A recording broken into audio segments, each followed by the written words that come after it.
I actually don't consider myself a data scientist. I think of myself as more of a data artist. As a CEO of a company full of data scientists, actually my responsibility is to take what is a blank canvas and help direct us into creating something beautiful. What paints are we going to use? What variables are we going to select? What sort of composition are we going to create? Abstract realism, minimalism, all of the priorities and the decisions that go into what you will build. How will it be presented and displayed outwardly? Will it be something that we show and expose in a gallery? Is it something that we'll keep personal in our family home and not share or try to sell with others? There's all sorts of decisions that go into implementing a large-scale organizational operation that uses data science.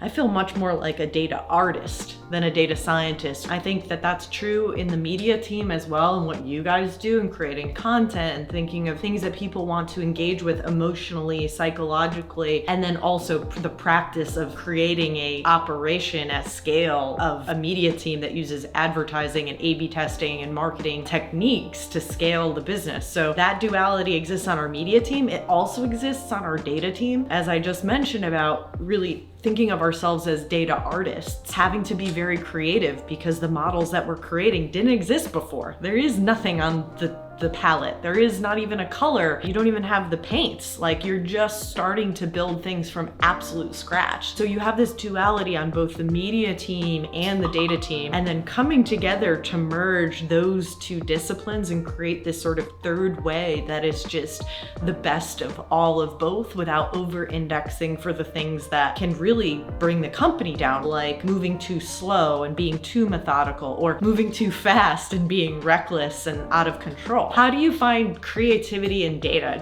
Data is, by its very nature, a piece of material, just like wood or metal if you're a sculptor, or clay or paint or Play-Doh, right?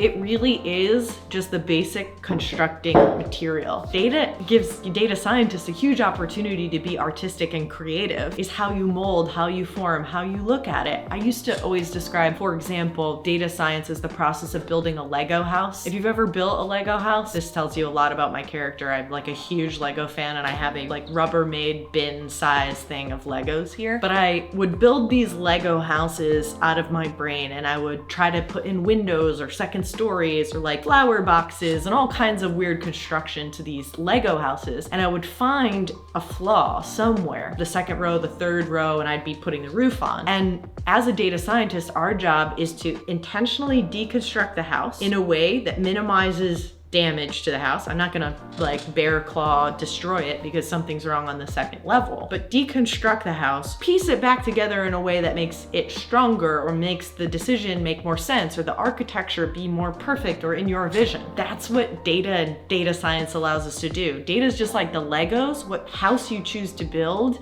is your creativity comes from inside of your brain and through your fingers. But data, like scientists, are just folks who systematically re-engineer in a thoughtful and efficient way to build a more perfect or more beautiful piece of art. They have this opportunity to test, see the results, go back to the second floor, rejigger, re-see the results, and continue to evolve the building, the Lego house, to extend the example or the data science model to be a more perfect manifestation of the creation that they're creating. So data is art, the new art, right? And you see this even in cryptocurrency where folks are selling data created art. You're seeing this in folks who use I have a cousin, Nicole Nadeau, shout out Nicole Nadeau, who uses topography, actual physical maps to create pieces of jewelry and home furnishings. You see this in any number of artistic disciplines where data and art are really coming together to create something beautiful. Sometimes that's a physical sculpture, sometimes that's a data science model, but it really is the two disciplines starting to work much more hand in hand, which is super awesome and super transformative because data science used to be owned by financial services people who frankly suck, who have no artistic integrity, who have no soul when it comes to creating art. And now it's been handed off to people who like love festivals and who want to create new things and who are tinkerers and who are creators. And I just think it's gonna be this new fantastic era of just wild imagination run free and invested in by venture capitalists who are putting millions and millions of dollars into the hands of people who just have actual art at the center of what they do. This is gonna be powerful.